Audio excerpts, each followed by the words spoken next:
High বন্ধুরা, তোমরা যে মেডিসিনটি আমার হাতে দেখতে পাচ্ছ এটি মার্কেটে ওরাল এল নামে আসে। এটি হচ্ছে ওরাল কন্ট্রাসেপটিভ ড্রাগ, অর্থাৎ প্রেগনেন্সিকে রোধ করে। কোনো ব্যক্তি যদি বাচ্চা নেওয়ার সময়সীমা দীর্ঘ করতে চায় তবে এই ওষুধটি দেওয়া হয় বা ডাক্তারবাবুরা প্রেসক্রাইব করে থাকে।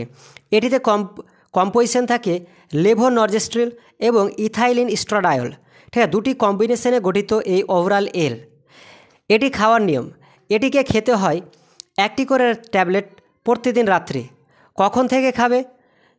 মাসিকের পঞ্চম দিনে, অর্থাৎ মাসিক যেদিন শুরু হবে, ঠিক আছে, সেই দিন থেকে নিয়ে পঞ্চম দিন অর্থাৎ 5 দিনের দিন প্রতি রাত্রে একটি করে ট্যাবলেট। এখানে দেখতে পাচ্ছ যে তীর চিহ্ন দেওয়া রয়েছে মানডে বলে, সেখান থেকে এই প্রথম ট্যাবলেটটি শুরু করবে প্রথম পঞ্চম দিন অর্থাৎ মাসিকের পঞ্চম দিন। প্রতিদিন রাত্রে এভাবে যেদিকে তীর যাচ্ছে সেই দিকে সেই ডাইরেকশনে খেতে হবে। তো আশা করি বুঝতে পেরেছ এর সঠিক নিয়ম।